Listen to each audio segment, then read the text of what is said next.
Just as Ensslin left the refueling point, and the battle was on for the top 5 positions, with the top motorbike riders having already caught up with some of the tail-enders in the quad category. The route conditions were varied, with some very high-speed sections combined with tight and rough sections, which had already caused a number of tumbles. Into the pit area for the first time, and no surprises, as the man who had tamed the Paris-Dakar Rally 2 years in a row, Alfie Cox, came in the lead. Having started almost a minute behind the faster qualifiers, Cox had already passed all 5 of them, and there was still another 210 kilometers of racing to go. Jade Goodsight was down in second position, but doing a great job of keeping the rest behind him, with Daryl Curtis leading that pack, also seemingly running without too many problems. The pit area, situated in the center of the De Wetsdorp sports field, was a beehive of activity as bikes, quads and some cars raced into and out of the pits, each competitor trying to lose as little time as possible. Wayne Farmer on his Leaf Russell Campbell Racing Kawasaki 200 had also moved up the field. Back to the cars we go, and out on the second loop now, it was still Greg Harvey and Boy Stone in their Castrol-backed Jimco who were holding all the aces. Lawrence and Gerard Duplessis in their Chenoweth were holding down second place, but Frans Chepik Sr. and Jr. had fixed the problem on their Epson V Motors racecar and had recovered to third. The father and son crew were determined to get back to the front, catching up fast. Manfred Schroeder in that impressive little Mighty Mag was sitting on 5th position, while R.P. Reinecker and Robin Houghton in their Castrol Toyota Land Cruiser were 4th overall and leading the production category. A good performance also from John Weir Smith and Murray Hume, who were 6th on the road in their Teleflorist Raceco, coping extremely well with the rough stuff that the organisers had dished up for them and moving up from 48th at the start.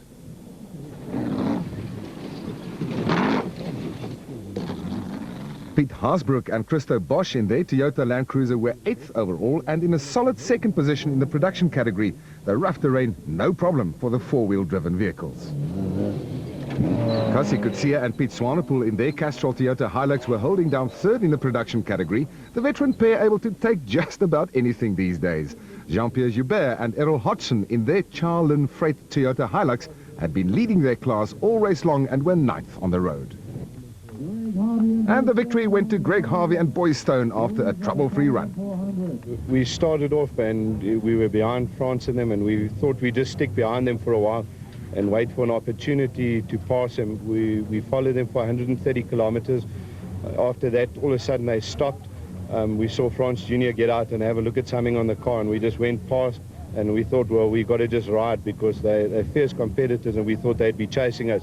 But we just rode harder and harder, and in the end, you know, that's how we got to the finish line. Yeah, the car didn't miss a beat, eh? You know, the Toyota motor is working fantastically well today. And the suspension and, you know, the frame of the Jimco is fantastic. Eh?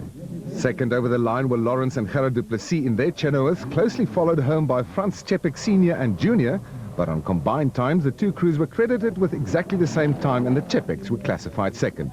First in the production category, R.P. Reinecker and Robin Houghton. Die race is self geweldig, baie hard op ons voertuig.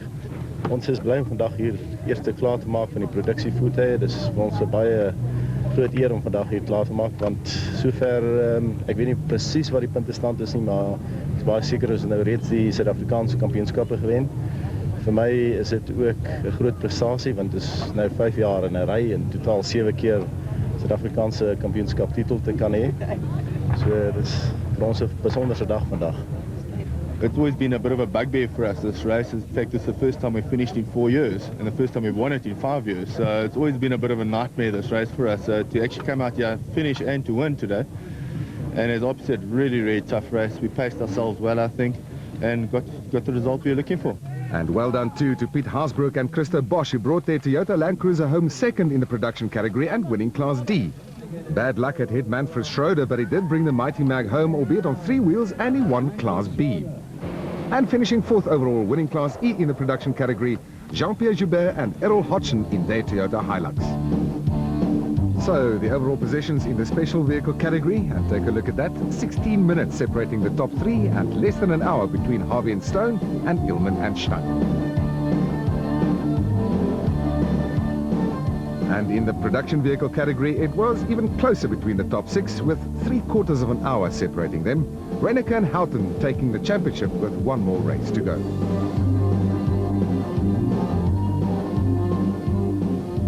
Back to the quads now, and deep into the second loop. Brandon Martin on his Honda 400 was still leading, but he was being chased hard by Jacques Struwig on his 350 Yamaha Banshee.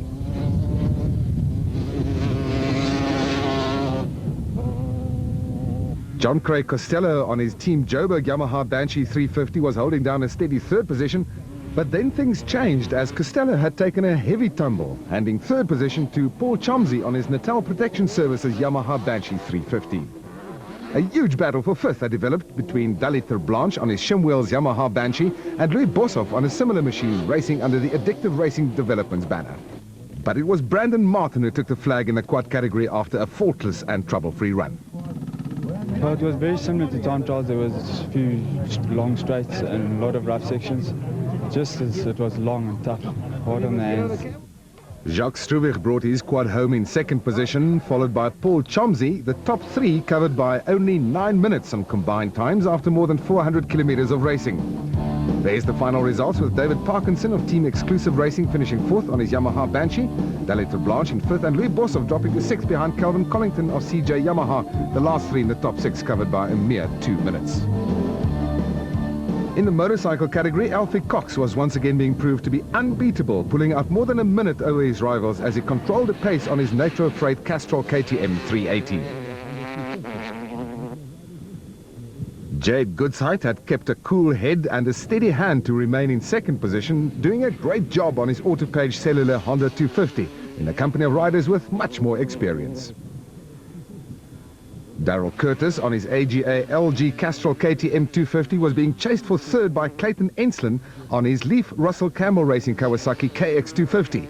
But Curtis was another victim of the grueling Caledon 400 conditions, and Ensslin soon caught up with Goodsight, who had the advantage of a marathon-sized fuel tank and didn't need to stop at all the refueling points. Up into fourth position now was Quinton Milton on his Autopage Cellular Honda 250, having started 7th in the morning.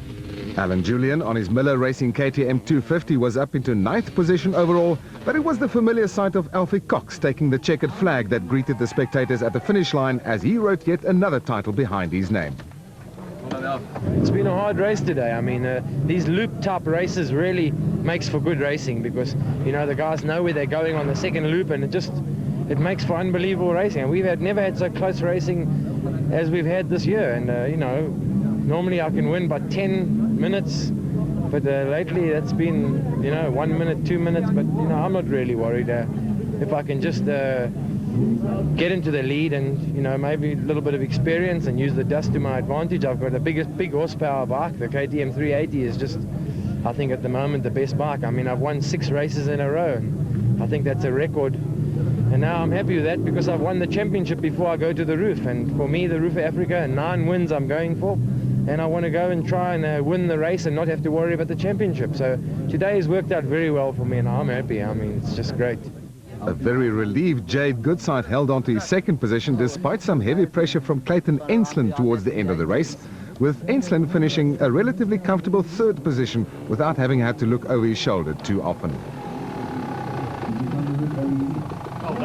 Quinton Milton was the next man over the finish line, also running with relatively few problems as a number of motorcycle competitors had suffered some heavy falls, causing quite a few bruises and even fractures. Elmer Simons was 5th over the line and 4th in the 250 class, also having passed pole position man Rob Campbell through the course of the day. Campbell wasn't too concerned about finishing 6th though, as he had decided early on not to push the pace and rather to learn the skills required by off-road racing. In the end, on combined times, Alfie Cox had beaten Jade Goodsight by only 1 minute, with a mere 12 minutes covering the top 6 riders. Things don't come closer than that in off-road racing, and the scene was set for the final round of the championship, the Roof of Africa in Lesotho in November. Taking a look at the class results, Wayne Farmer did extremely well to win the 200 class ahead of teammate Craig Arnold, with Goodsight taking the 250 class ahead of Honda rider Quinton Milton, while Cox took the open class ahead of his championship rival Errol Dalton.